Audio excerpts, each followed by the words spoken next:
Atomic structure. जब हम सबसे पहले केमिस्ट्री को पढ़ते हैं, समझते हैं, तो हम एक वर्ड पढ़ते हैं जो आई थिंक सबको पता होगा, विच इज़ कॉल्ड मैटर। ठीक है, anything that has mass and occupy space is called matter, everybody knows that. उसके बाद हम एक दूसरा वर्ड भी पढ़ते हैं विच इज़ कॉल्ड एटम, और इसका मतलब हम सबको अगेन पता है कि मैटर का सबसे छोटा हिस्सा इज कॉल्ड एटम। मतलब इसकी डेफिनेशन तो यही थी, है ना। बट माई पॉइंट बीइंग कि ये वर्ड आने के बाद हिस्ट्री में इतना डिबेट हुआ about what is this atom, what exactly not is atom, इसका स्ट्रक्चर कैसा होता है, कैसा दिखता है, अ लॉट। और ये चैप्टर उसी का एक written version I would say, ठीक है, along with lot of questions. तो हम लोग इस वीडियो में इस चैप्टर के हाफ को स्टडी करेंगे। हम लोग स्टार्ट करेंगे with what exactly was atom perceive to be long back, और देन नील्स बोर के स्ट्रक्चर तक क्या क्या डेवलपमेंट्स हुई, क्या क्या रिजेक्शंस हुई, and along with a lot of questions. So let's get started. Okay, तो हम लोग बात करते हैं सबसे पहले the first ever theory which came for your atom, which is the Dalton's atomic theory. तो यहाँ पे साइंटिस्ट डाल्टन ने एक बहुत ही अच्छा एफर्ट मारा, okay, and he gave entire these postulates to all of us, जो कि थे एटम के लिए। ओके, अगर मैं इन सबको क्यूमुलेट करूं तो बेसिकली उन्होंने ये बोलना चाहा कि एटम जो होता है वो फर्दर डिविजिबल नहीं हो सकता, यानी कि एटम सबसे छोटा हिस्सा है किसी भी एलिमेंट का। फॉर एग्जांपल अगर सोडियम एलिमेंट है तो सोडियम का सबसे छोटा हिस्सा होगा सोडियम एटम, मैग्नीशियम है तो उसका सबसे छोटा हिस्सा होगा मैग्नीशियम एटम। लेकिन मैं अगर दो एलिमेंट्स के एटम्स को कंपेयर करूंगी तो वो एग्जैक्टली सेम नहीं होंगे, उनमें डिफरेंस होगा।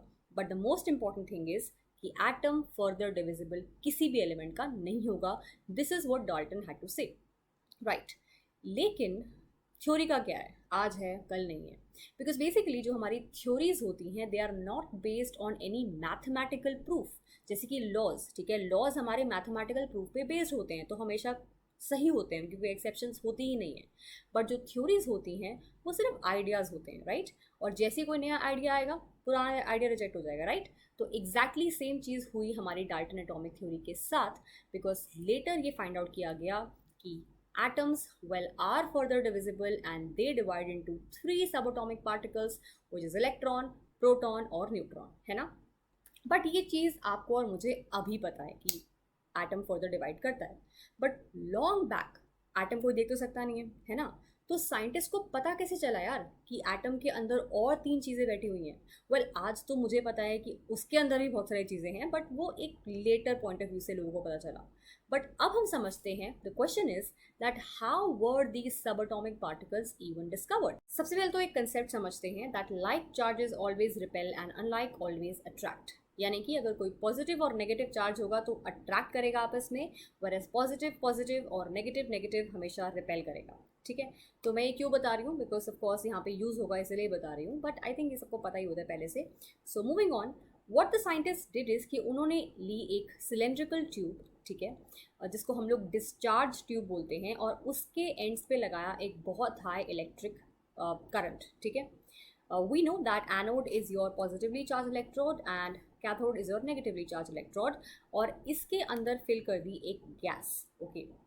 नाउ जब हमने इलेक्ट्रिसिटी यहाँ पे प्रोवाइड करी तो देखा गया कुछ ऐसे पार्टिकल्स थे, ठीक है, ऐसे कुछ पार्टिकल्स थे जो कैथोड से एनोड की तरफ जा रहे थे, they were going towards the anode, okay. And अगर मैं अपना ये कंसेप्ट यहाँ पे फॉलो करूँ तो ये जो पार्टिकल्स हैं ये जा कहाँ रहे हैं, they are going towards the positive electrode, यानी कि खुद ये नेगेटिव रहे होंगे तभी ये पॉजिटिव की तरफ अट्रैक्ट हो रहे हैं, ठीक है। तो इन पार्टिकल्स को बोला गया, क्योंकि ऐसा दिखने में ऐसा लग रहा था कि कैथोड से कुछ निकल रहा है और एनोड की तरफ जा रहा है, तो इनको बोल दिया गया कैथोड रेज, ठीक है। जबकि ये थे कौन, दे वर नेगेटिवली चार्ज इलेक्ट्रॉन्स। तो बेसिकली मैं आज की भाषा में अगर बात करूँ तो हो क्या रहा था, जो भी हमारी गैस फिल करी थी उसके अंदर क्या थे, उसके अंदर एटम था, एटम के अंदर एक पॉजिटिवली चार्ज सेंटर था और इसके अंदर इलेक्ट्रॉन्स थे। और ये जो इलेक्ट्रॉन्स थे, जैसे ही हमने इस पर एक बहुत ही हाई इलेक्ट्रिक प्रेशर अप्लाई किया, हाई इलेक्ट्रिक पोटेंशियल अप्लाई किया, सॉरी, तो ये जो इलेक्ट्रॉन्स थे ये यहाँ से निकल के they started moving towards the positive terminal which is your anode, ठीक है। तो वैसे जब साइंटिस्ट ने और गैसेस फिल करना स्टार्ट किया, दे रियलाइज्ड कि ऐसा हमेशा हो रहा था, हर बार ऐसे पार्टिकल्स थे जो कैथोड से निकल के एनोड की तरफ जा रहे थे, and they were finally called your electrons. और इलेक्ट्रॉन्स की डिस्कवरी करी थी मिस्टर जे थॉमसन ने। वेल ये नेम थोड़ी इंपॉर्टेंट है इसलिए याद कर लेना, ठीक है, I would never have written it otherwise. अब लेटर ऐसा देखा गया कि ऐसे भी कुछ पार्टिकल्स थे जो एनोड से निकल के कैथोड की तरफ जा रहे थे, ठीक है, इनको बोला गया canal rays, okay. And later discovery हुई हमारे positively charge particles which are present inside an atom, और इनको बोला गया हमारा प्रोटॉन, ओके। नाउ इलेक्ट्रॉन और प्रोटॉन तो इसलिए इजीली डिस्कवर हो गया बिकॉज चार्ज होता है तो इजीली समझ में आ गया, ठीक है, क्योंकि कुछ पॉजिटिव की तरफ जा रहा था, कुछ नेगेटिव की तरफ जा रहा था, it was easily able to easily detectable. पर जो हमारा न्यूट्रॉन था वो बेचारा इजीली डिटेक्टेबल था ही नहीं, तो सबसे लेटर ये फाइंड आउट किया गया एंड इट वॉज सबसे late discovered by mister James Chadwick. And finally we came to know कि हमारा जो एटम है ना, it is further divisible into 3 subatomic particles, that is electrons, protons and neutrons. Okay, अब now scientists know कि atom के अंदर 3 और चीज़ें हैं, okay, but ये एक atom के अंदर exist कैसे करती हैं, what exactly is the structure of atom। और अब क्या हुआ, अब साइंटिस्ट ने सोचना स्टार्ट किया, scientist started giving their own models, की मॉडल्स मतलब कि ऐसा दिखता होगा एटम, नहीं ऐसा नहीं, ऐसा दिखता होगा atom, that is what the idea scientist started giving. और सबसे पहला आइडिया दिया था मिस्टर जे थॉमसन ने, the one who discovered your electron, and this is what were the key points of his model.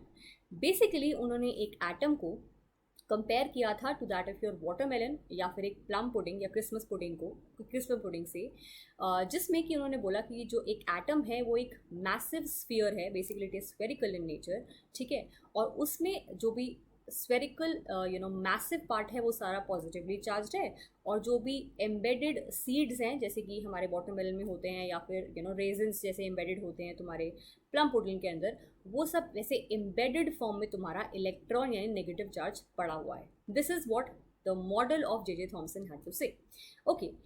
Although हम सबको पता है कि ये मॉडल जो है वो लेटर ऑन जाके रिजेक्ट हुआ, बट एक बात इस मॉडल ने सही बोली थी, which is that this model was able to explain the electroneutrality of atom. Atom electroneutral है कि नहीं है, वेल ऑफ कोर्स है, अगर नहीं होता तो हमें कुछ भी हाथ लगाए करंट लग रहा होता, राइट, बट ऐसा नहीं होता, हमें हमेशा करंट नहीं लग रहा होता, right, which means atom is a very stable, electrically stable compound, not compound but electrically stable structure, and according to your Thomson model जितना positive charge था उतना ही negative charge था, तो that is why your atom was electrically neutral। तो एक बात तो definitely सही थी, but of course we know that this model was rejected soon after some while। then हमारे next scientist आए जिनका नाम था रदरफोर्ड, ठीक है। रदरफोर्ड को नहीं पता कि एटम कैसा दिखता है, रदरफोर्ड सिंपली एक एक्सपेरिमेंट करना चाह रहे हैं टू फाइंड आउट कि एटम कैसा दिखता होगा, ओके। तो उन्होंने क्या किया, उन्होंने एक गोल्ड फॉइल ली, ओके। तो ये जो तुम्हें गोल गोल स्ट्रक्चर दिख रहे हैं, these are nothing but gold atoms, ठीक है। तो उसके पीछे प्लेस की एक स्क्रीन, ओके, और अल्फा पार्टिकल्स जो होते हैं ना, अल्फा पार्टिकल्स बोम्बार्ड करना स्टार्ट करे इन इस गोल्ड फॉइल के ऊपर। वेल गोल्ड फॉइल बनी किससे है, एटम्स से बनी हुई है, और कुछ ही एटम्स थिक है, okay. And he started bombarding your your alpha particles on to your gold foil.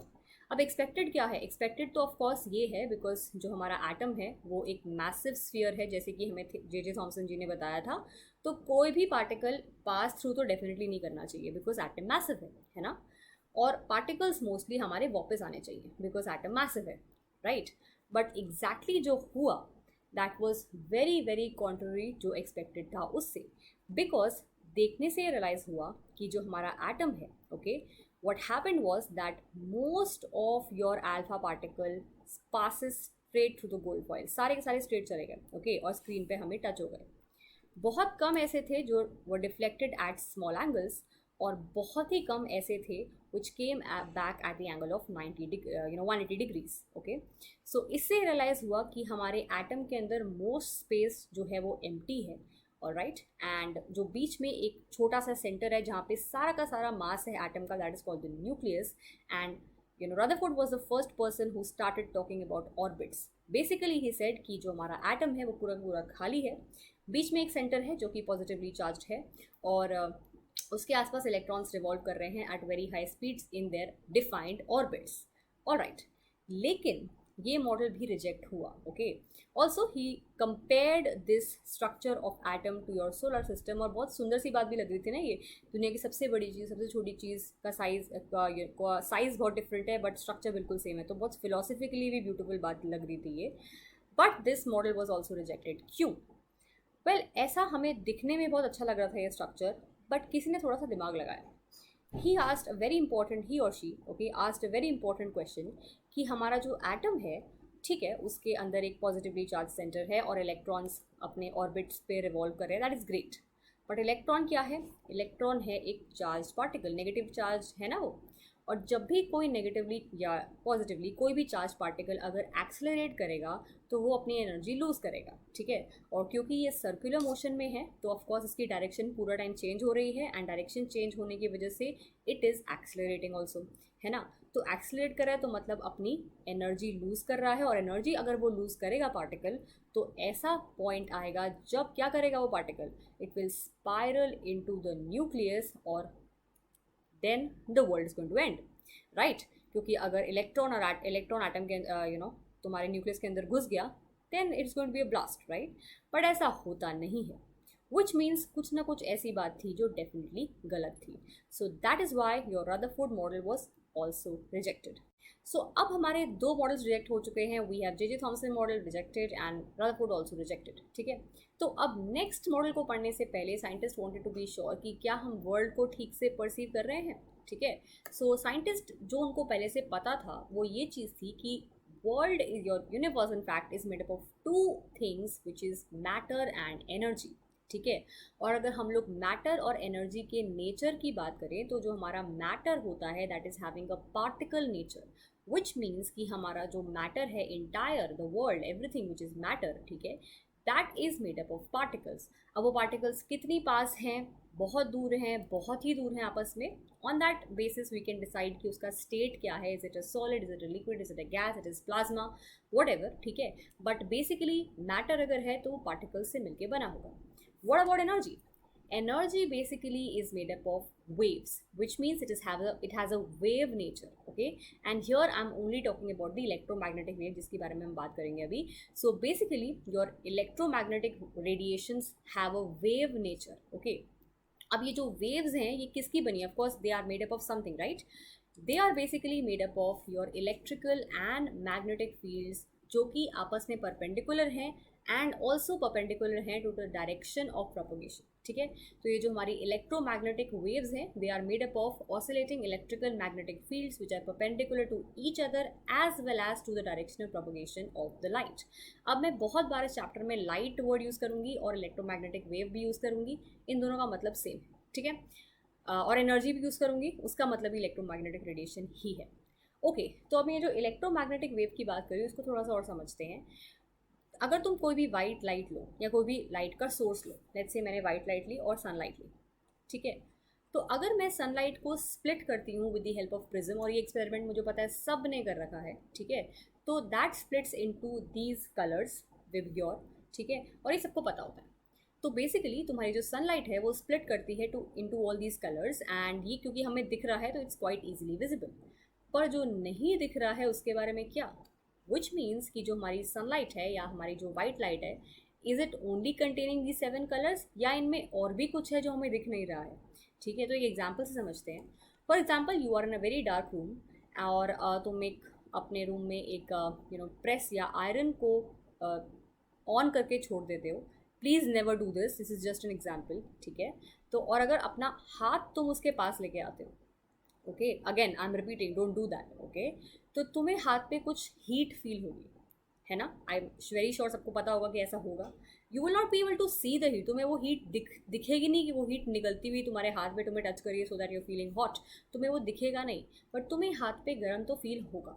This heat is nothing but your infrared electromagnetic radiation.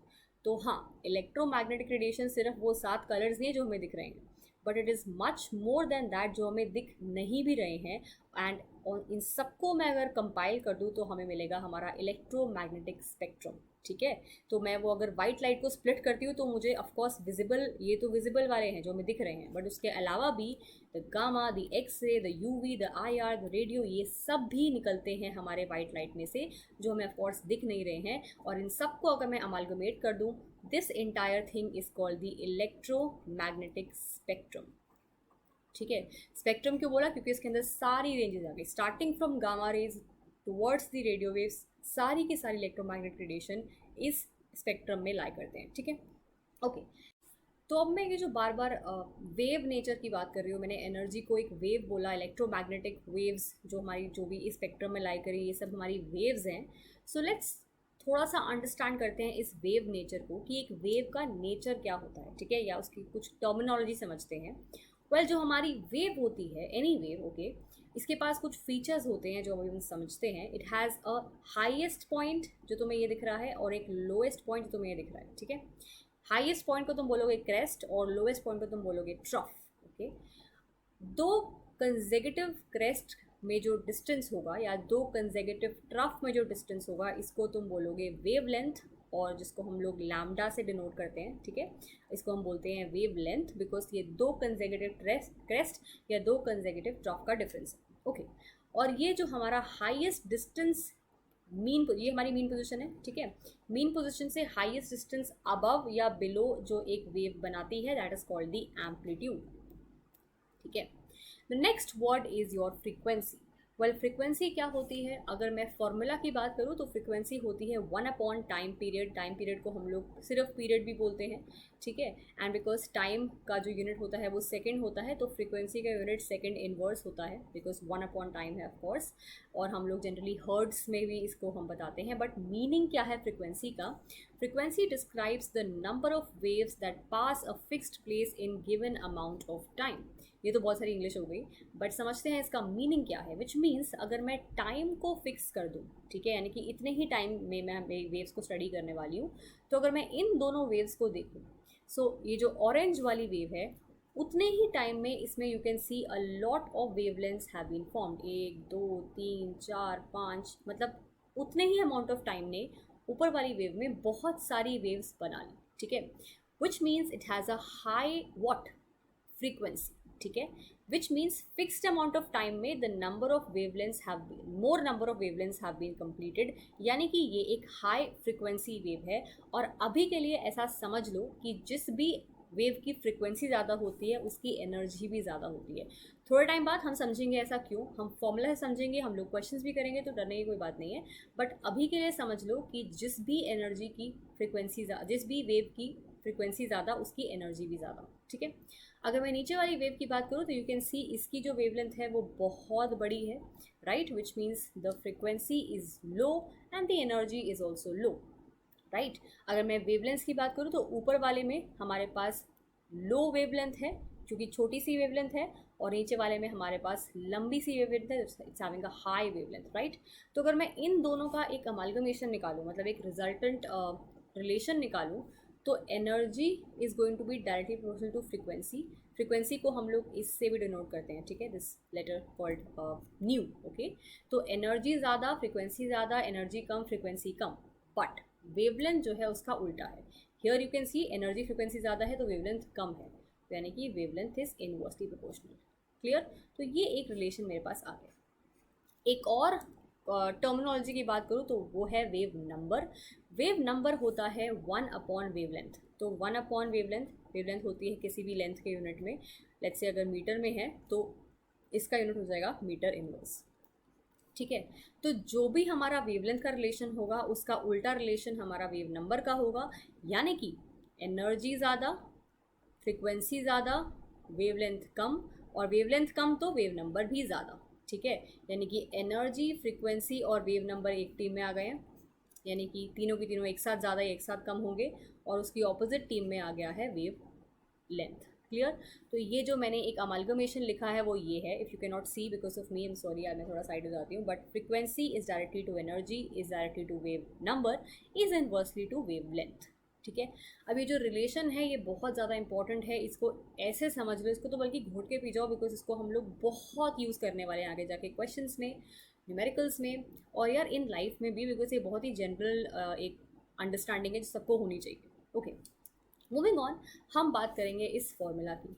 ये फॉर्मूला तो बहुत ज़्यादा इंपॉर्टेंट फॉर्मूला है। This is C is equal to F into lambda. इस F को हम लोग new भी बोलते हैं, जिस फ्रिक्वेंसी, ठीक है। सो बेसिकली कोई भी हमारी इलेक्ट्रोमैग्नेटिक वेव है, अगर इलेक्ट्रोमैग्नेटिक रेडिएशन है, उसकी स्पीड इन वैक्यूम होती है फिक्स्ड 3 × 10⁸ मीटर पर सेकेंड, जो ये C है, ठीक है। तो ये स्पीड कभी चेंज नहीं होगी। किसी भी इलेक्ट्रोमैग्नेटिक वेव की स्पीड हमेशा इतनी ही होगी वैक्यूम में, क्लियर। और ये जो स्पीड है, this is a product of the frequency and the wavelength of that particular wave. तो मैं अगर इस वेव की बात करूं या इस वेव की बात करूं या इस वेव की बात करूं, कितनी भी डिफरेंस उनकी फ्रीक्वेंसी और वेवलेंथ होगी, उनका प्रोडक्ट हमेशा यही होगा, क्योंकि वो एक कांस्टेंट है, ठीक है। This is the speed of light in vacuum. Now अब तुम अगर देखो तो ये दोनों मल्टीप्लिकेशन में है और आंसर इनका कांस्टेंट है, यानी कि अगर फ्रीक्वेंसी बढ़ती है, ठीक है, तो वेवलेंथ को कम होना ही पड़ेगा, बिकॉज फ्रीक्वेंसी भी बढ़ेगी, वेवलेंथ भी बढ़ेगा, तो सी की वैल्यू तो 3.3 × 10⁸ से ज़्यादा हो जाएगी ना। और अगर फ्रीक्वेंसी और वेवलेंथ साथ में कम हो जाएंगे तो सी से कम हो जाएगी value. But since I have to keep the C constant, तो यानी कि एक बढ़ेगा तो दूसरा डेफिनेटली कम होगा। तो जो हमारा लास्ट पेज वाला रिलेशन था इन फ्रीक्वेंसी और वेवलेंथ, वो तो इजीली जस्टिफाई हो रहा है यहाँ पे, ठीक है। तो यानी कि फ्रीक्वेंसी किसी इसकी बढ़ेगी तो वेवलेंथ उसकी कम हो जाएगी, ठीक है। तो दिस इज अ रिलेशन। तो ये फॉर्मूला भी क्वेश्चन पॉइंट ऑफ व्यू से बहुत इंपॉर्टेंट है, आगे जाके बहुत क्वेश्चन करेंगे भी हम इस पे। Okay, right. तो ये हमारा जो भी पूरा का पूरा इलेक्ट्रोमैग्नेटिक स्पेक्ट्रम हमने अभी समझा, उसको हमको डायरेक्टली एग्जैक्टली वैल्यूज़ याद करने की ज़रूरत नहीं है कि यार यूवी का हमें रेंज बता दो जी, या रेडियो का रेंज बता दो। Nobody ever is going to ask you, कोई भी अगर लॉजिकल इंसान क्वेश्चन सेट करेगा या और लॉजिकल लोग ही क्वेश्चन सेट करते हैं, नोबडी एवर आस्क कि यार एग्जैक्ट रेंज बताओ, never it is going to happen, ठीक है। But they are going to expect कि तुम्हें पता होना चाहिए कि कौन ज़्यादा एनर्जेटिक है, कौन कम एनर्जेटिक है, किसकी वेवलेंस कंपैरेटिवली ज़्यादा है, किसकी कंपैरेटिवली कम है। एग्जैक्ट तो नहीं पूछेगा, बट कंपेयर ज़रूर कराएगा। तो उस कंपैरिजन के लिए हमारे पास एक निमोनिक है, which is Robert Miller is visiting uncle Xavier's garden, यानी कि R, just wait, okay, yup, हाँ। तो R for Robert, which means the radio wave, M for Miller, which is microwave, I is infrared, V is visible, U is ultraviolet, X is X-ray, Xavier is X-ray, and G is for gamma, ठीक है।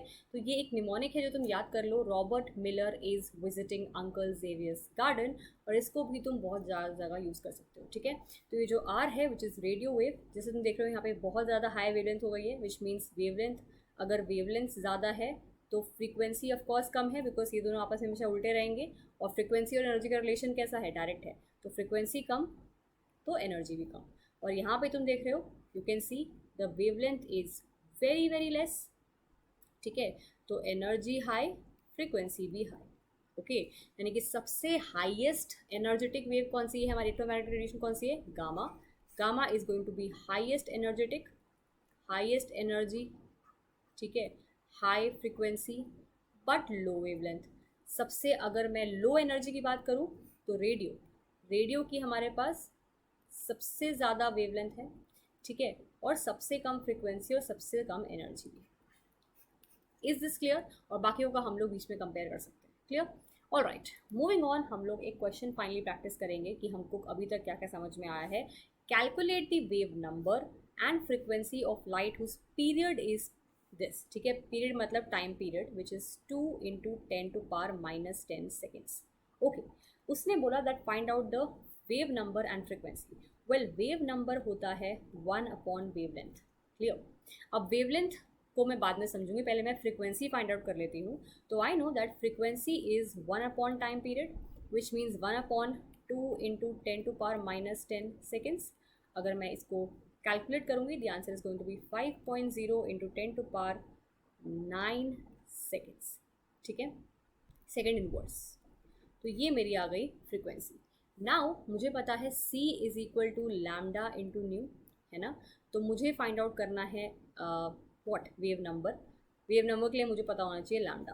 तो lambda मुझे यहाँ से find करना है, मुझे frequency पता चल गई है यहाँ से, ठीक है। और C की वैल्यू तो मुझे पता ही है, 3 × 10⁸ मीटर पर सेकेंड, ठीक है।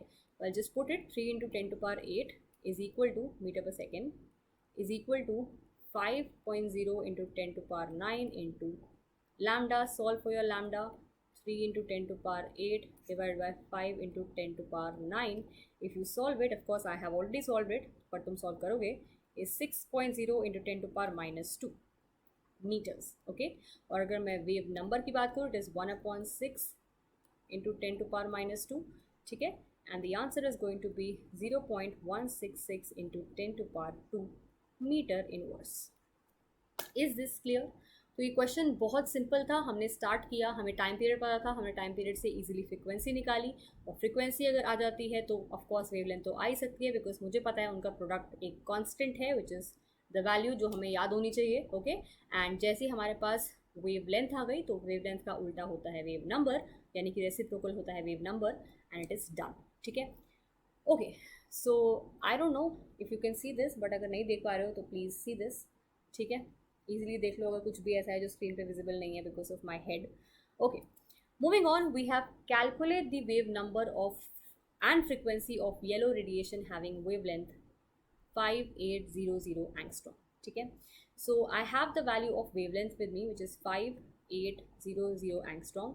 एंगस्ट्रॉम में मैं थोड़ी सी अनकंफर्टेबल हूँ, तुमको भी होना चाहिए, because always work and talk in terms of SI units. Let us convert this 5800 into meters 10 to power minus 10 meters. Well, there we go. So simple.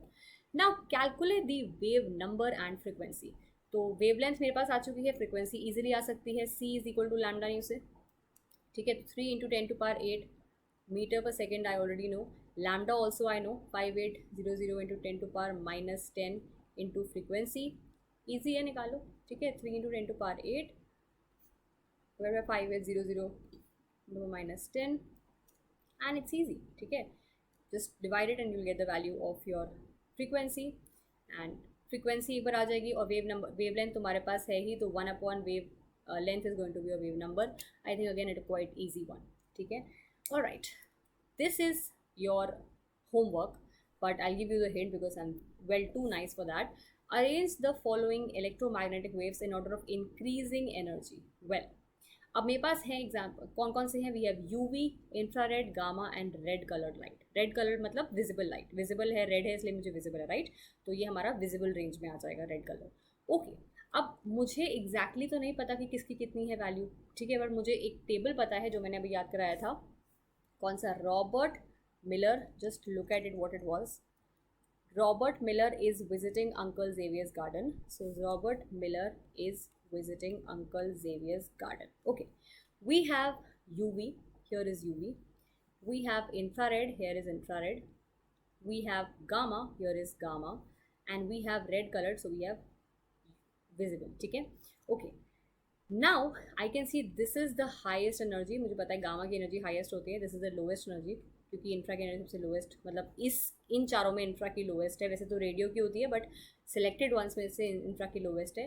And this is the order. Highest energy is gamma, then your this is UV, and then your visible, and then your infrared. Well, there was no homework, I only solve the question. But ऐसे ही question expect करो. ऐसा question कभी नहीं आएगा कि मुझे directly इनकी वैल्यूज़ बताओ. Nobody will ever going to ask, is ever going to ask you the values. Okay, moving on. अब एक और साइंटिस्ट आए. ठीक है, जैसे कि मैंने बोला कि एक इंट्रोस्पेक्शन चल रहा था कि जो भी हमें चीज़ें पता हैं वर्ल्ड के बारे में, इज़ दैट करेक्ट और not.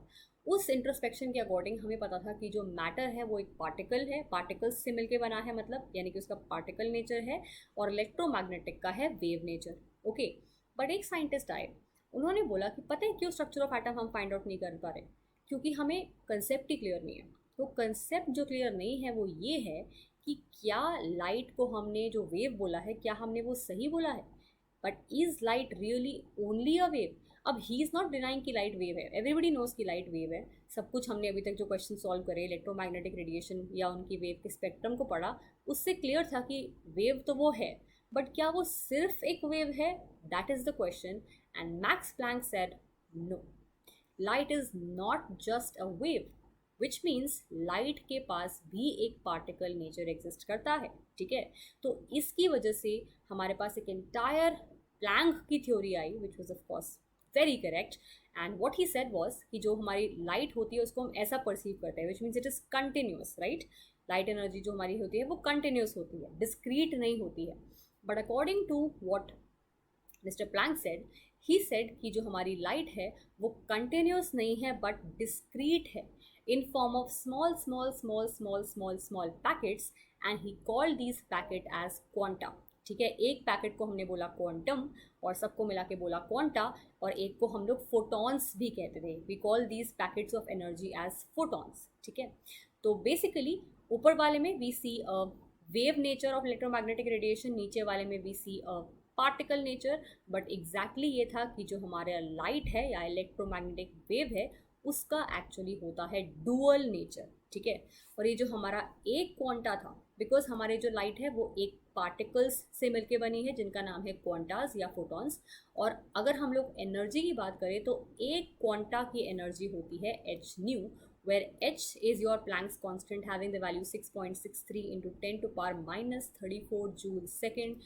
Please remember this value, याद तो वैसे भी हो ही जाएगी बट ट्राई करो कि अभी याद कर लो। ठीक है, and new is the frequency. यानी कि अगर मैं किसी भी वेवलेंथ की बात, किसी भी लाइट की बात करूँ, अगर मैं इंफ्रारेड की लेट से बात करूँ, तो इंफ्रारेड लाइट में अगर मैं एक क्वांटा की एनर्जी की बात करूँ, ठीक है, तो उसके frequency multiplied by the Planck's constant is going to give me the value of one quanta of the energy. ठीक है, बेसिकली एक बहुत ही बड़ी रेवलेशन थी यहाँ पे लाइट को हमने एक पार्टिकल समझ, अभी तक हम लाइट को वेव समझते थे, बट अब से हम लाइट को पार्टिकल भी समझेंगे। ठीक है, और मैं ये नहीं बोल रही कि लाइट सिर्फ एक पार्टिकल है, बेसिकली लाइट का एक डुअल नेचर है। बहुत सारे ऐसे फिनोमेना है जो हम लोग वेव नेचर से समझेंगे और बहुत सारे ऐसे हैं जो हम पार्टिकल से समझेंगे। So basically light is having a dual nature. ठीक है, और एनर्जी की बात करें तो एक क्वांटा की एनर्जी है एच न्यू, दो की हो जाएगी 2h न्यू, 3 की हो जाएगी 3h न्यू, 10 की हो जाएगी 10h nu. But it is not going to be ever half h nu, क्योंकि हाफ क्वांटा एग्जिस्ट नहीं करता। ठीक है, पूरा का पूरा एक क्वांटा होगा, और हाफ एच न्यू या 2/3 एच न्यू कोई फ्रैक्शनल एनर्जी एग्जिस्ट नहीं करेगी। ठीक है, I hope we are clear on this concept of quanta. And because हमारी एनर्जी एक डिस्क एक ही सर्टन वैल्यूज हो सकती है, मतलब सारी वैल्यूज एनर्जी की नहीं हो सकती। Light is not can not have continuous energy but only certain values of energy can exist, इसीलिए energy was quantised. Okay, all right, moving on, हम इस पर एक क्वेश्चन समझते हैं तो थोड़ा इजीली समझ में आएगा। Calculate the energy of 1 mole of photons of a radiation having frequency equal to ये। ठीक है, सो मुझे I know energy is equal to h nu. Okay, frequency I already know is given to me in question is 5 into 10 to power 14 hertz. Okay, calculate the energy of 1 mole photons। तो एक single photon की energy कितनी है? It is 6.63 into 10 to power minus 34 joule second, which is your Planck's constant, multiplied by 5 into 10 to power 14 hertz। Okay, और अगर मैं 1 मोल की बात करूँ तो अगर एक की इतनी है तो 1 मोल की कितनी हो जाएगी? Of course 1 mole multiplied by this number, so it is 6.02 into 10 to power 23 multiplied this entire thing in joules। clear? तो मल्टीप्लाई ऑफ कोर्स खुद कर लेना, but this is the meaning of quantisation of energy, यानी कि हमारी light की energy जो है उसकी ऐसे कोई भी हवा में वैल्यू नहीं हो सकती, only certain values are allowed. Because अगर सारी अलाउ हो जाती तो light energy would be continuous, right, but continuous नहीं है, इसीलिए क्वांटाइज्ड है, यानी कि certain certain certain certain certain packets में एग्जिस्ट करती है और उन पैकेट्स की सर्टन डिफाइंड एनर्जी है। Okay, is are we clear with what your Planck had to say? तो अभी हमने पढ़ा कि हमारी इलेक्ट्रोमैग्नेटिक वेव की जो एनर्जी होती है वो होती है क्वांटाइज्ड, यानी कि वो कंटिन्यूस नहीं है but it is discrete, and basically it is present in form of packets of energy. Every packet has energy equal to h nu. ठीक है, every photon has the energy equal to h nu. Now अगर मैं बात करूँ एक atom के अंदर, तो एटम के अंदर एवरीबडी नोज कि लेवल्स होते हैं। This is what your Bohr had to say कि एटम के अंदर लेवल्स ऑफ एनर्जी होते हैं, एंड बिकॉज ये लेवल्स एग्जिस्ट करते हैं, अगर लेवल्स ना होते मतलब एनर्जी के सारे वैल्यूज एक्सेप्टेबल होते हैं। ठीक है, बट क्योंकि हमारे एटम के अंदर ऐसे सारे वैल्यूज एक्सेप्टेबल नहीं है एनर्जी के, but levels of energy happen exist, that is why energy is quantized again here. This is also example of energy quantization. कि हमारे एटम के अंदर एनर्जी लेवल्स होते हैं, ठीक है। बोहर ने इन एनर्जी लेवल्स को बोला था स्टेशनरी स्टेट्स, या इसको हम लोग प्रिंसिपल क्वांटम नंबर भी कहते हैं, ठीक है। ये जो हमारा फर्स्ट ऑर्बिट है इसको n इज इक्वल टू 1 बोला, सेकेंड को n इज इक्वल टू 2 बोला, n is your principal quantum number, ठीक है। विच मीन्स अगर हमारे इलेक्ट्रॉन को एक n वैल्यू से किसी हायर n वैल्यू पे ऐसे जाना है तो उसको एक सर्टेन अमाउंट ऑफ एनर्जी, इतनी एनर्जी उसे गेन करनी पड़ेगी, ठीक है। It can not gain less energy, और वो ऐसे बीच में नहीं रुक सकता बिकॉज बीच में कोई एनर्जी लेवल ही नहीं है, राइट। बीच में तो कोई एक्सेप्टेबल एनर्जी लेवल है ही नहीं, तो उसको मिनिमम इतनी एनर्जी तो गेन करनी पड़ेगी कि वो नेक्स्ट हायर लेवल पे जा पाए, which basically states that energy के सारे वैल्यूज एक्सेप्टेबल नहीं है बट ओनली कुछ एक्सेप्टेबल हैं। That is why energy again here is quantized, okay. Now, not just energy but angular momentum is also quantized, which means अब energy जब हमने quantize करी थी तो हमने क्या कहा था, that basically हमने यहाँ पे last energy quantize करी थी, right, where we have said that energy is having well value equal to, yeah, wait here, ठीक है, every quantum has energy equal to h nu, which means अगर मैं किसी भी n क्वांटम्स की बात करूँ तो n क्वांटम की बात होगी n h, ठीक है। n की वैल्यू हमेशा हमें 1 2 3 4 ऐसी ही हो सकती है, कोई फ्रैक्शनल वैल्यू एनर्जी की नहीं हो सकती है। This is what quantization basically means. तो अगर मैं बात करूँ हमारे एंगुलर मोमेंटम की, बेसिकली एंगुलर मोमेंटम होता है mvr, it is also the nth multiple of h upon 2 पाई, ठीक है। किसी कॉन्स्टेंट का nth मल्टीपल है, कॉन्स्टेंट है हमारा n h upon 2 pi, okay. So according to Bohr two things were quantized, energy was quantized of course and angular momentum was also quantized, ठीक है। अब एक लेवल पे इलेक्ट्रॉन की कितनी एनर्जी है वो हम लोग थोड़ी देर बाद उसका फॉर्मूला समझेंगे। एच न्यू नहीं है, एच न्यू तो हमारे ऑफ कोर्स इलेक्ट्रोमैग्नेटिक वेव के पैकेट की बात हो रही थी यहाँ पे, बट एक एनर्जी स्टेट कितनी है, एक हाइड्रोजन एटम में फर्स्ट लेवल सेकेंड लेवल में कितनी एनर्जी है वो हम थोड़ी देर बाद समझेंगे, clear, okay. Now let's talk about one again very important concept जो कि क्वांटाइजेशन पे ही बेस्ड है, यानी कि अगर किसी इलेक्ट्रॉन, कोई भी इलेक्ट्रॉन अगर सर्टन कोई भी स्टेशनरी स्टेट पे है, उसको अगर कोई भी हायर स्टेशनरी स्टेट पे अगर जाना है तो उसको कोई certain amount of energy absorb करनी पड़ेगी, है ना। एब्जॉर्ब कैसे करेगा, हम तो उसको ऐसे एनर्जी देंगे नहीं, but it is going to absorb energy from the electromagnetic wave. Electromagnetic wave के पास क्या है, उसके पास भी तो पैकेट ऑफ एनर्जी है ना, तो वो अपना पैकेट ऑफ एनर्जी दे देगा इस इलेक्ट्रॉन को, इलेक्ट्रॉन उस एनर्जी को अब्जॉर्ब करेगा और किसी भी हायर स्टेट पे जाएगा, ठीक है, and that is called absorption. अब हायर स्टेट पे जब इलेक्ट्रॉन चला जाता है तो उसको हम बोलते हैं एक्साइटेड स्टेट, ठीक है। इलेक्ट्रॉन का एक्साइटेड स्टेट है वो, और एक्साइटमेंट में ना ही आप, ना ही मैं, ना ही इलेक्ट्रॉन, कोई खुश नहीं रह सकता। सबको अपने नॉर्मल स्टेट या ग्राउंड स्टेट पे ज़रूरी होता है आना। Ground state is the stable state of electron, ठीक है। तो इलेक्ट्रॉन क्या करेगा, जितनी भी एनर्जी उसने गेन करी थी ऊपर जाने के लिए उतनी एनर्जी वो बाहर वापस देगा, okay, and it will come back to its ground state and that is called emission, clear. तो इस कंसेप्ट पे बेस था हमारा हाइड्रोजन का एमिशन और अब्जॉर्प्शन स्पेक्ट्रम। सिर्फ हाइड्रोजन की बात की थी नील्स बोहर ने बिकॉज वो एक बहुत सिंपल टू अंडरस्टैंड था। जैसे ही हम लोग 2 इलेक्ट्रॉन 3 इलेक्ट्रॉन सिस्टम पे जाते हैं चीज़ें बहुत डिफिकल्ट हो जाती हैं।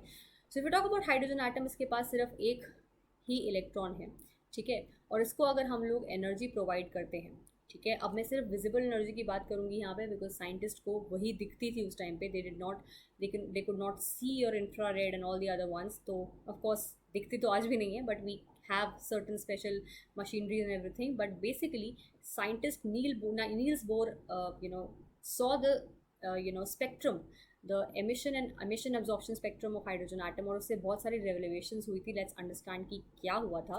तो जैसे ही हम इसको लाइट प्रोवाइड करते हैं, this electron is going to go to the next higher state, ठीक है। अब एक एटम तो है नहीं, ऑफकोर्स अगर हम एक सिस्टम ले रहे हैं तो बहुत सारे एटम्स होंगे, मे बी दूसरा वाला एटम यहाँ से यहाँ जाना चाहेगा, तीसरा वाला यहाँ से और हायर पे जाना चाहेगा, है ना। So the absorption spectrum of hydrogen atom was like this, यानी कि कुछ जगहें तुम देख रहे हो कि खाली थी। वो कौन सी जगहें हैं, वो जगहें हैं जो एनर्जी हमारे इलेक्ट्रॉन ने अब्जॉर्ब कर ली to go to the higher state, ठीक है। हमने उसको सारी की सारी एनर्जी दी, जो एनर्जी उसको लगा कि हाँ ये मैं ले सकता हूँ to go to the next higher energy state, ठीक है, वो उसने ले ली। बट जो जहाँ पे ऑफकोर्स अगर वो लेगा तो कोई फ़ायदा नहीं है बिकॉज सारे स्टेट्स तो एग्जिस्ट नहीं करते, only certain allowed states are there, energy is quantised, right. तो वो उसने बाहर दे दी and this is your absorption spectrum. ठीक है, जो जो लाइंस तुम ब्लैक लाइंस देख रहे हो वो लाइंस हैं जो एनर्जी हमारा इलेक्ट्रॉन ले चुका है to go to the next higher state. Emission spectrum की अगर मैं बात करूं तो वो ऐसा है। एमिशन स्पेक्ट्रम क्या होता है, जब इलेक्ट्रॉन वापस अपने लोअर स्टेट पे आता है और अपनी जो भी उसने एनर्जी गेन करी थी वो बाहर देगा, that is your emission spectrum. और अगर मैं ऑब्जॉर्प्शन और एमिशन स्पेक्ट्रम को कोइंसाइड करूंगी, I will see that they are forming a continuous spectrum. ठीक है, तो अब्जॉर्प्शन स्पेक्ट्रम में जो जो जगहें खाली थी वही जगहें फिल्ड थी हमारे एमिशन स्पेक्ट्रम में। तो ये एक, आई वुड से, एक ब्लूप्रिंट था to what your hydrogen atom looks like, यानी कि उसके एनर्जी लेवल्स कैसे हैं।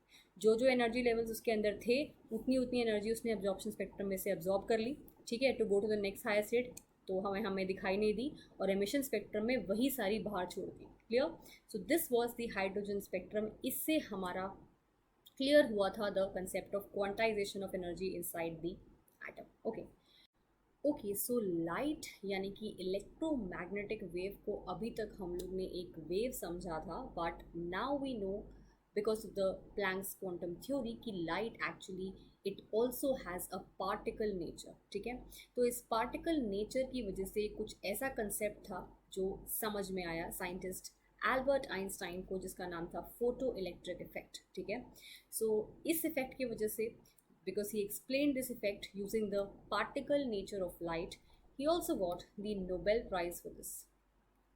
So okay, तो अब समझते हैं what is this photo electric effect, और ये बेस्ड है particle nature of electromagnetic radiation पे। ओके, सो जैसे कि तुम यहाँ पे देख रहे हो, द कंसेप्ट इज कि हमारा कोई भी मेटल होता है, this is a metal, any metal it can be. ठीक है, उसमें ऑफ कोर्स मेटल के एटम्स हैं, मेटल के एटम्स के अंदर मेटल के इलेक्ट्रॉन्स हैं, राइट। तो अगर हम उस पर कोई भी इलेक्ट्रोमैग्नेटिक रेडिएशन, अब ये वर्ड कोई भी जो मैंने बोला, I am going to take these words back, तो हम उस पर जब भी कोई इलेक्ट्रोमैग्नेटिक रेडिएशन डालते हैं तो इलेक्ट्रोमैग्नेटिक रेडिएशन के पास क्या है, एनर्जी है, energy in form of packets है ना। तो ये जो एनर्जी का पैकेट है वो इंटरैक्ट करेगा इस इलेक्ट्रॉन के साथ और इस इलेक्ट्रॉन को एनर्जी देगा, और वो एनर्जी से इलेक्ट्रॉन जो है इस मेटल के बाहर आ जाएगा, it will eject out of your metal surface. ठीक है, and this effect when the light of a certain frequency strikes a metal surface and the electron is ejected out of metal surface is called the photoelectric effect। थोड़ा सा detail में अगर मैं समझूँ तो मैंने क्या बोला कि हमारा कोई सरफेस है मेटल का, उसके ऊपर ऑफ कोर्स इलेक्ट्रॉन्स है, मेटल के सरफेस पे इलेक्ट्रॉन्स नहीं है बट मेटल के अंदर एटम्स हैं, एटम के अंदर इलेक्ट्रॉन्स हैं, और जब हम उसके ऊपर एक लाइट मारते हैं या इलेक्ट्रोमैग्नेटिक रेडिएशन उसको देते हैं तो उसके पास पैकेट्स ऑफ एनर्जी है, और ये पैकेट ऑफ एनर्जी, इनमें से कोई एक पैकेट एक इलेक्ट्रॉन के साथ इंटरैक्ट करेगा, उसको अपनी एनर्जी देगा and this electron is going to be ejected out. ठीक है, अब क्योंकि हमने माना कि लाइट के पास पैकेट के फॉर्म में एनर्जी है, तो that's why we are able to say कि वो पैकेट ऑफ एनर्जी या एक फोटोन या एक क्वांटा इंटरैक्ट करता है एक इलेक्ट्रॉन के साथ और उसको अपनी एनर्जी देता है और इतनी एनर्जी के इलेक्ट्रॉन बाहर आ पाए। ठीक है, know the most important thing is कि जो हमारा ये जो इलेक्ट्रॉन है, ठीक है, ये जो हमारे सिस्टम के अंदर है, मेटल के अंदर ऑलरेडी प्रेजेंट है, उसको ऑफकोर्स एनर्जी चाहिए जो उसको इलेक्ट्रोमैग्नेटिक वेव देने वाली है। ठीक है, अब ये जो इलेक्ट्रोमैग्नेटिक वेव के पास एनर्जी है, एक क्वांटा के पास एनर्जी है h nu, we all know that. ठीक है, one quanta has energy equal to h nu, where nu is the frequency, है ना, और जितनी फ्रीक्वेंसी ज़्यादा उतनी एनर्जी ज़्यादा। अब ये जो हमारा इलेक्ट्रॉन है इसको एक मिनिमम एनर्जी तो चाहिए ही चाहिए, अगर उसके पास इस एनर्जी, इस वेव के पास उतनी एनर्जी मिनिमम नहीं होगी तो वो इलेक्ट्रॉन बाहर नहीं निकलेगा। ठीक है, तो एक मिनिमम अमाउंट ऑफ एनर्जी इस वेव के पास होनी ही चाहिए, यानी कि एक मिनिमम एनर्जी या एक मिनिमम फ्रीक्वेंसी आई कैन से उस लाइट के पास होनी ही चाहिए to bring this electron, to just get this electron out of its system, और उसको हम बोलते हैं थ्रेशहोल्ड एनर्जी। अगर एनर्जी है थ्रेशोल्ड एनर्जी, अगर फ्रीक्वेंसी है तो थ्रेशोल्ड फ्रीक्वेंसी। ठीक है, अगर हम उतनी मिनिमम एनर्जी नहीं दे रहे हैं, ठीक है, अगर हम लोग लेट्स से थ्रेशोल्ड फ्रीक्वेंसी मेरी है न्यू नॉट, ठीक है, अगर उस न्यू नॉट जितनी भी मेरी वो है उससे मैं कम अमाउंट की दूंगी, ठीक है, पर बहुत ज़्यादा दूंगी, well understand the difference between energy and intensity. Energy relate होती है हमारी फ्रीक्वेंसी से, जितनी ज़्यादा एनर्जी, जितनी ज़्यादा फ्रीक्वेंसी उतनी ज़्यादा एनर्जी, और इंटेंसिटी होती है नंबर ऑफ फोटॉन्स। ठीक है, अगर मैं एक फोटोन दूंगी तो इंटेंसिटी कम है, अगर मैं 10,000 फोटॉन्स दूंगी तो ऑफकोर्स एनर्जी बहुत ज़्यादा है, अगर मैं मे बी 1 लाख दूंगी तो energy is going to be even, intensity is going to be even higher, ठीक है। तो इंटेंसिटी रिलेट करती है नंबर ऑफ फोटॉन से और एनर्जी रिलेट करती है फ्रीक्वेंसी ऑफ दैट फोटॉन से, ठीक है। तो अगर मुझे एक मिनिमम अमाउंट ऑफ फ्रीक्वेंसी चाहिए इस इलेक्ट्रॉन को निकालने के लिए, तो मुझे वो चाहिए। अगर मैं न्यू नॉट से कम एनर्जी दूंगी, न्यू नॉट से कम फ्रीक्वेंसी वाली एनर्जी दूंगी, तो मैं चाहे वो जितनी मर्जी दे दूँ, इलेक्ट्रॉन बाहर नहीं निकलेगा। बट जैसे ही मैंने वो minimum amount of energy the, electron बाहर निकलेगा। क्लियर? नाउ अगर मैंने उस इलेक्ट्रॉन को मिनिमम एनर्जी दी, ठीक है, और मिनिमम एनर्जी से थोड़ी एक्सेस एनर्जी दे दी, nu naught is the minimum amount of frequency which is required, अगर मैं उससे थोड़ी ज़्यादा देती हूँ तो ऑफकोर्स इलेक्ट्रॉन बाहर तो निकलेगा बिकॉज मिनिमम तो है उसके अंदर, ठीक है। अब जो एक्सेस बच गई एनर्जी, उससे इलेक्ट्रॉन क्या करेगा, वो इलेक्ट्रॉन की काइनेटिक एनर्जी बन जाएगी और इलेक्ट्रॉन उस काइनेटिक एनर्जी से बाहर निकलेगा। Is this clear? So the total energy that you give to the electron is equal to the energy which is required to just eject, which is energy naught, which is required to just eject the electron, plus the kinetic energy, which is of course half mv square.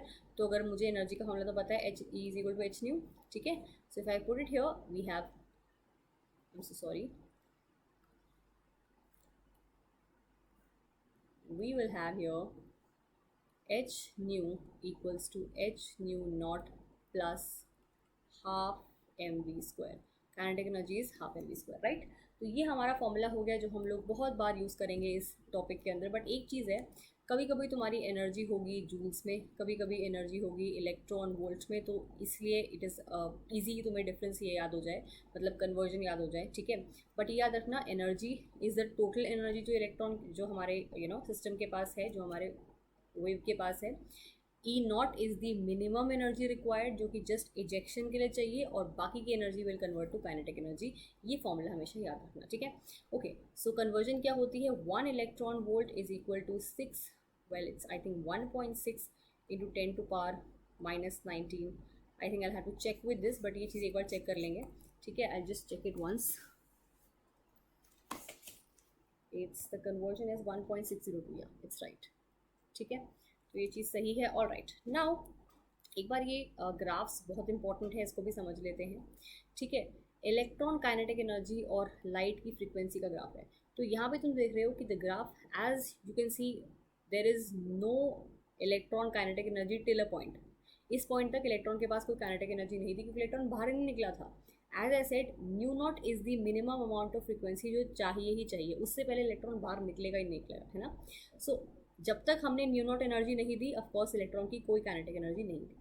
जैसे ही हमने new not the, okay, और हमने जैसे जैसे frequency बढ़ाते गए इस अपने इस साइड पे, हमारी इलेक्ट्रॉन काइनेटिक एनर्जी भी बढ़ती गई। Once your nu naught is reached, उसके बाद तुम उससे हायर जब फ्रीक्वेंसी दोगे तो ऑफकोर्स इलेक्ट्रॉन की काइनेटिक एनर्जी बढ़ेगी। क्लियर? जब तक तुम मिनिमम दे रहे हो, इलेक्ट्रॉन बाहर नहीं निकलेगा, बट तुमने मिनिमम दे दी, उस टाइम पे इलेक्ट्रॉन बाहर निकलेगा। उससे ज़्यादा दी, इलेक्ट्रॉन और स्पीड से बाहर निकलेगा। उससे बहुत ज़्यादा, इलेक्ट्रॉन और स्पीड से बाहर निकलेगा, ठीक है। This is the first graph. Second one is light intensity versus kinetic energy. As I said, जब तक तुम मिनिमम अमाउंट नहीं दोगे तब तक कोई फ़र्क नहीं पड़ेगा, ठीक है। बट अगर तुमने nu higher than nu naught दे दिया, तो फिर क्या होगा, इंटेंसिटी से कोई फ़र्क नहीं पड़ता। अगर तुम इंटेंसिटी बढ़ाओगे तो उससे काइनेटिक एनर्जी ऑफ इलेक्ट्रॉन पे कोई फ़र्क नहीं पड़ेगा। इलेक्ट्रॉन उतनी तेज़ से बाहर निकलेगा, ठीक है। एक की जगह दो बाहर निकलेंगे। ऑफकोर्स इंटेंसिटी इज़ हाई, मतलब तुम फोटॉन ज़्यादा डाल रहे हो, तो ऑफकोर्स जितने निकलने चाहिए उससे ज़्यादा इलेक्ट्रॉन्स निकलेंगे, पर उनकी काइनेटिक एनर्जी पे कोई डिफरेंस नहीं पड़ेगा, ठीक है। Next is light frequency and electron current. अब फ्रिक्वेंसी से क्या रिलेशन है इलेक्ट्रॉन करंट का? इलेक्ट्रॉन करंट मतलब current depends upon the number of electrons, right. और नंबर ऑफ इलेक्ट्रॉन्स डिपेंड करता है इंटेंसिटी पे, फ्रिक्वेंसी पे नहीं करता। फ्रिक्वेंसी पे डिपेंड करता है काइनेटिक एनर्जी, कि वो निकलेगा कि नहीं निकलेगा बाहर। All these factors depend upon the frequency, but कितना इंटेंस है और कितना इंटेंस करंट है, that depends upon the intensity और the number of electrons, right. तो लाइट फ्रिक्वेंसी और इलेक्ट्रॉन करंट का कोई रिलेशन नहीं है। But if I talk about light intensity and electron current, तो yeah, if the nu is higher than nu naught, मतलब हमने minimum energy, minimum frequency दे दी है, तो in that case, if we increase the intensity, यानी कि अगर हम photons का number increase करते हैं, तो current भी increase होगा, because हमने minimum amount तो दे दिया है, but क्योंकि अब हमारी इंटेंसिटी बढ़ गई है, मतलब नंबर ऑफ फोटॉन्स बढ़ गए हैं, तो नंबर ऑफ इलेक्ट्रॉन्स जो इजेक्ट आउट होंगे वो भी बढ़ जाएंगे, है ना। तो बिकॉज नंबर ऑफ इलेक्ट्रॉन्स बढ़ जाएंगे तो इलेक्ट्रिक करंट भी बढ़ जाएगा, that is why you can see a straight line here. तो ये चारों ग्राफ हमारे लिए बहुत इंपॉर्टेंट हैं और क्वेश्चन पॉइंट ऑफ व्यू से भी बहुत इंपॉर्टेंट है, बिकॉज क्वेश्चन यहाँ से आते हैं और आ चुके हैं, ठीक है। Okay, next is a question, the threshold frequency of a metal, मतलब फ्रिक्वेंसी है, ठीक है, यानी कि न्यू नॉट है मेरे पास 7 into 10 to power 14 second inverse. Calculate the energy, kinetic energy of the electron emitted when radiation of frequency nu also I have 1 into 10 to power 15 second inverse hits the metal. Okay, so I have the formula h nu equals to h nu naught plus kinetic energy. ठीक है, so very simple, h nu minus nu naught, basic mathematics is kinetic energy. मुझे kinetic energy find out करनी है. I know the value of h because पता होनी चाहिए. I know what is nu, I know what is nu naught. So if I just put it here, 6.63 into 10 to power minus 34. Nu is, I can write 10 into 10 to power minus 14, ठीक है, minus 7 into 10 to power 14. Okay, second inverse, this is in joule second, and if you multiply it, 6.63 into 10 to power minus 34, this is 7 into 10 to power 14, and that is going to give you your answer, ठीक है। ये per second and second is going to cancel, the answer is going to be in joules, और इसको तुम निकाल लेना, ठीक है, just multiply and you will get the answer, and this is 3, I'm so sorry, ठीक है, if you multiply it you will get the answer approximately 1.959 into 10 to power minus 19 joules, ठीक है। Solve it for your self and answer खुद से निकाल के देखना। I think एक क्वाइट ईजी टॉपिक है। Okay, he could have asked you other things, ऐसा हो सकता था वो तुम्हें काइनेटिक एनर्जी दे दे और ये दे दे और तुमसे टोटल एनर्जी पूछ ले। Okay, all these things are quite simple, but understand करना कि फ्रिक्वेंसी और इंटेंसिटी में क्या डिफरेंस है, ठीक है। Now, the scientist Niels Bohr was able to give the exact value of energy जो कि हर ऑर्बिट में होगी हाइड्रोजन एटम के या हाइड्रोजन लाइक स्पीशीज़ में। जैसे कि हमारे पास ऐसी स्पीशीज़ जिनके पास सिंगल इलेक्ट्रॉन हो, जैसे हाइड्रोजन हो गया, हीलियम प्लस आयन हो गया, because helium has a total of 2 electrons, but helium plus करेंगे तो एक इलेक्ट्रॉन बाहर निकाल दिया, यानी कि हीलियम प्लस में एक इलेक्ट्रॉन है, ठीक है।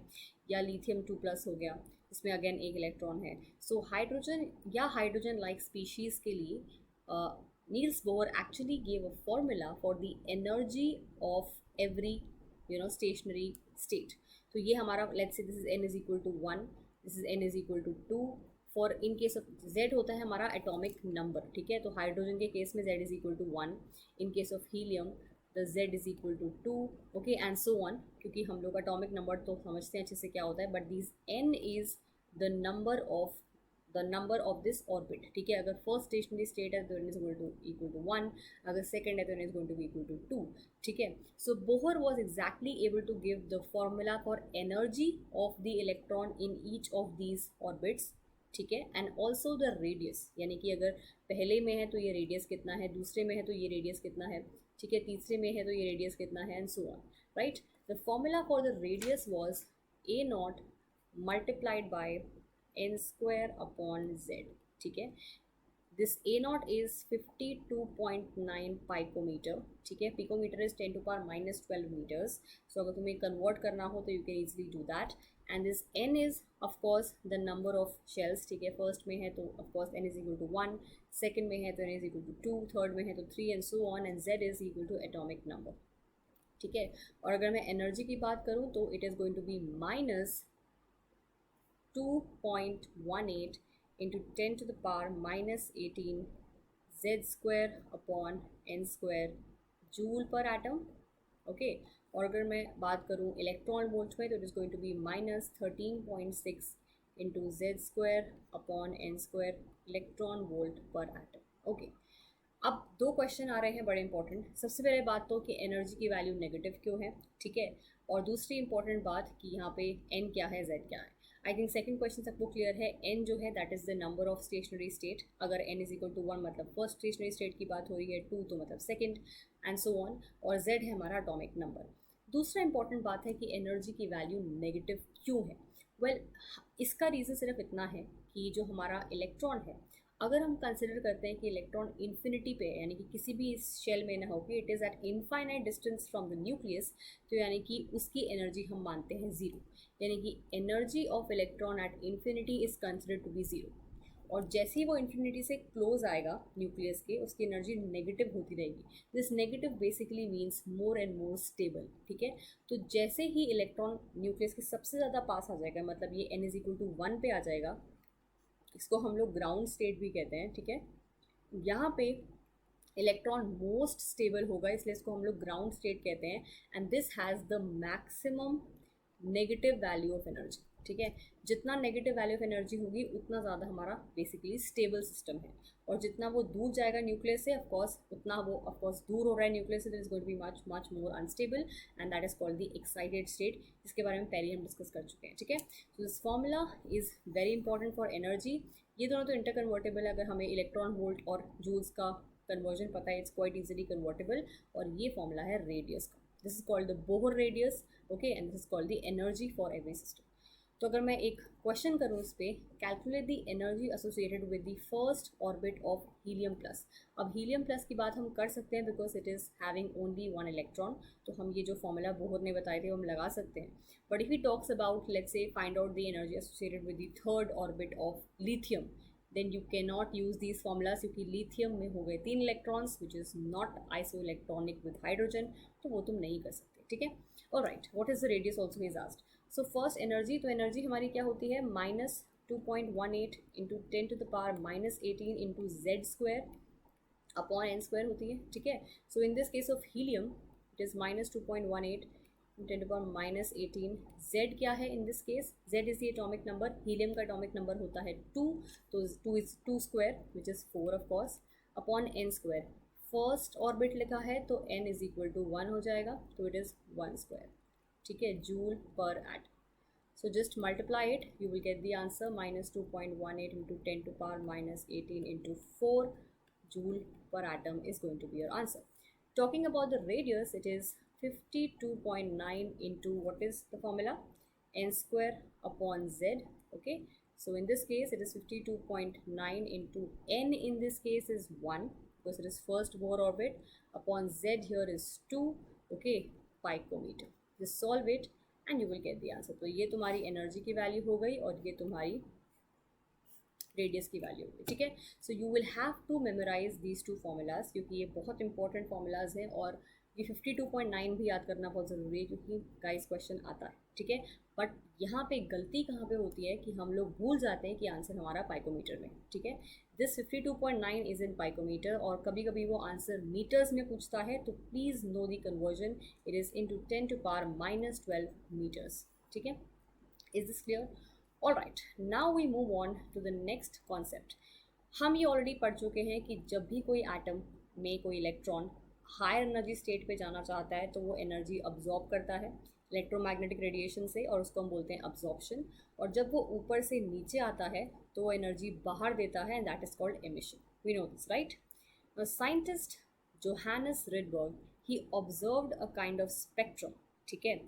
जब ये ट्रांजिशंस हुई, when a certain amount of radiation or energy was given to these electrons, so electrons excite हुए, फिर वापस अपने एक्साइटेड स्टेट से लोअर स्टेट्स पे आए, तो उन्होंने एक स्पेक्ट्रम ऑब्जर्व किया, ठीक है। और ये रेडिएशंस जो हमने दी उन इलेक्ट्रॉन्स के, ठीक है, उनके वेवलेंथ्स से रिलेट करके उन्होंने एक फॉर्मूला फाइंड आउट किया विच इज़ 1/λ। 1/λ क्या होता है? वेव नंबर, ठीक है। तो ये वेव नंबर का बेसिकली फॉर्मूला था, is equal to RH, this is the Rydberg's constant, multiplied by 1/n1 square minus 1/n2 square. ये होता है हमारा रिडबर्ग्स कांस्टेंट 109,677 सेंटीमीटर इनवर्स, ठीक है। तो ये भी याद कर लेना, अगेन इंपॉर्टेंट है, बट क्वेश्चन में मोस्टली गिवन होता है, तो इतनी याद करने की ज़रूरत कुछ है नहीं इसमें। ऑलराइट, अब ये समझते हैं ये है क्या। एज आई ऑलरेडी सेड कि हमारे पास बहुत सारे n है एक एटम में, एज यू कैन सी बहुत सारे n हैं, ठीक है, n1 2 3 whatever, this is n is equal to 1, n is equal to 2, n is equal to 3 and so on, है ना। अब यहाँ पे लेट्स से हमारा जो एटम है, जो इलेक्ट्रॉन है, वो हमारे सेकंड से फर्स्ट पे एक ट्रांजिशन हो सकती है, मतलब वो सेकंड से n इज इक्वल टू 2 से n इज इक्वल टू 1 पे आ सकता है, ठीक है। Basically n is equal to 1 पे अगर कोई इलेक्ट्रॉन आ रहा है तो वो 2 से आ सकता है, 3 से आ सकता है, 4 से आ सकता है, 5 पे आ सकता है, 6 कहीं से भी आ सकता है, ठीक है। अगर वो n इज इक्वल टू 2 पे फाइनली पहुंच रहा है तो वो ऑफकोर्स 1 से तो I am we are talking about only the emission, ठीक है। तो अब्जॉर्प्शन के टाइम पे वो यहाँ से आ जा सकता है, बट एमिशन के टाइम पे तो सिर्फ कहाँ से आ सकता है, 2 पे, 3 से आ सकता है या 4 से आ सकता है या 5 से आ सकता है या उससे ऊपर से आ सकता है, right. So basically this formula is going to give me the wave number for a transition, ठीक है। मतलब कोई भी अगर कोई ट्रांजिशन होती है, अगर लेट्स से कोई भी इलेक्ट्रॉन कहीं से भी कहीं पे जाता है, अब्जॉर्प्शन के टाइम पे वो लोअर से हायर पे जा रहा है, एमिशन के टाइम पे वो हायर से लोअर पे जा रहा है, जो भी हो रहा है, ठीक है। तो उस एनर्जी, उस ट्रांजिशन में एक एनर्जी चाहिए होगी, या तो चाहिए होगी एब्जॉर्प्शन के टाइम पे या गिव आउट हो रही होगी एमिशन के टाइम पे, ठीक है। उस एनर्जी का क्या वेव नंबर होगा। अब ऑफ कोर्स वेव नंबर हम फाइंड आउट कर रहे हैं तो वेवलेंथ भी आ जाएगी, वेवलेंथ आ जाएगी तो फ्रीक्वेंसी भी आ जाएगी। तो बेसिकली उस एनर्जी के बारे में सब कुछ हमें इस फॉर्मूला से पता चल जाएगा, ठीक है। So let's say if I am talking about, for example, मैं ये सब डिलीट करूँगा अगर, because it is highly confusing, ठीक है। Wait, I just delete all the inks on this slide, okay. So now if I talk about a transition from n is equal to 7 to n is equal to 1, ठीक है। तो मेरा initial N आई क्या है 7 और final क्या है 1। तो मतलब मेरा इलेक्ट्रॉन जो है वो 7th एक्साइटेड स्टेट से n इज इक्वल टू 1 यानी ग्राउंड स्टेट पे आ रहा है। तो what is the wave number for this transition? I can say wave number is equal to 109677 which is the red box constant multiplied by, ठीक है, 1/n1 square. n1 square is जहाँ electron पहुँचा which is 1, ठीक है, minus n2 is जहाँ से electron पहुँचा 7 square, ठीक है। हमेशा याद रखना जो पहला वाला n1 स्क्वायर है इज जहाँ पे इलेक्ट्रॉन पहुँचा माइनस जहाँ से इलेक्ट्रॉन पहुँचा। तो यहाँ पे पहुँचा कहाँ पे है, 1 पे पहुँचा है, कहाँ से पहुँचा है, 7 पे पहुँचा है। So this is the n1 square minus n2 square and तुम्हें यहाँ से वेव नंबर पता चल जाएगा। Once you get this answer, तुम्हें इसको तुम 1 बाय वेव नंबर करोगे, you will get the wave length, ठीक है। And once you find out the wave length, c is equal to lambda nu में लगा के you can find out the wave, sorry you can find out the frequency also, clear. तो ये formula हमें किसी भी ट्रांजिशन के बारे में सब कुछ बताएगा। बट अब मैं क्वेश्चन प्रैक्टिस करूँ अगर, तो what are the frequency and wavelength. अब उसने मुझसे वेवलेंथ, वेव नंबर नहीं पूछा, ऑल्दो मुझे इस फॉर्मूला से डायरेक्टली वेव नंबर समझ में आता है, बट इसने मुझसे पूछा क्या, he asked me the wavelength and frequency. What is the wavelength and frequency of a photon emitted during a transition from n is equal to 5 to n is equal to 2 state in hydrogen atom? He specified hydrogen atom, ठीक है, because ये formula भी सिर्फ hydrogen atom के लिए ही है, बाकियों के लिए नहीं है, ठीक है। So this is 1 upon, this is wave number is 1 upon lambda is equal to R H which is 109677 multiplied by 1 upon n1 square minus 1 upon n2 square. All right, question कह रहा है फ्रीक्वेंसी एंड वेवलेंथ निकालनी है। तो I just easily find out the wave number first, 109677, okay, multiplied by photon emitted during a transition from n5 to a state of n2। So as I said जहाँ पहुँचा यानी कि 2 पे पहुँचा तो 2 स्क्वायर माइनस 5 स्क्वायर, ओके। ये तुम्हारा solve करके जो आंसर आएगा that is going to be your wave number, clear. इसको तुम रेसिप्रोकेट करोगे, you will get your wave length, clear। और wavelength is one thing that he's asking. Second thing that he's asking is frequency. तो we know c is equal to lambda nu। wavelength हमें already पता लग चुकी है, ठीक है। c मुझे पता है होता है 3 × 10⁸ मीटर पर सेकेंड, ओके। इस वाले आंसर से हमें wavelength समझ में आ चुकी है, we can find out your frequency easily। तो मैं इसे सॉल्व नहीं कर रही हूँ, this is one of your let's say homeworks that you will solve and get to the answer, but I think I have explained already कि इसमें हो क्या रहा है। इट्स वेरी इजी, इसमें कोई बहुत मुश्किल चीज़ तो है नहीं, है ना। Alright, next is calculate this. तो इस क्वेश्चन मैंने स्पेशली ये क्वेश्चन इसलिए उठाया है बिकॉज यहाँ पे बच्चे बहुत कन्फ्यूज होते हैं। Calculate the wavelength of the longest wavelength transition series in the Balmer series of atomic hydrogen. Well ये तो हमने बात करी नहीं।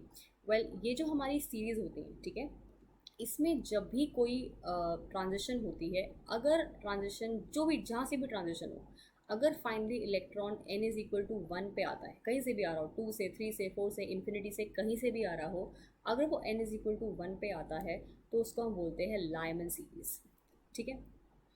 अगर सिमिलरली इलेक्ट्रॉन कहीं से भी आ रहा हो, 3 से 4 से 5 से 6 से 7 से कहीं से भी आ रहा हो, बट 2 पे आके रुकता है अगर, ठीक है, n इज इक्वल टू 2 पे आता है, that is called a Balmer series, okay.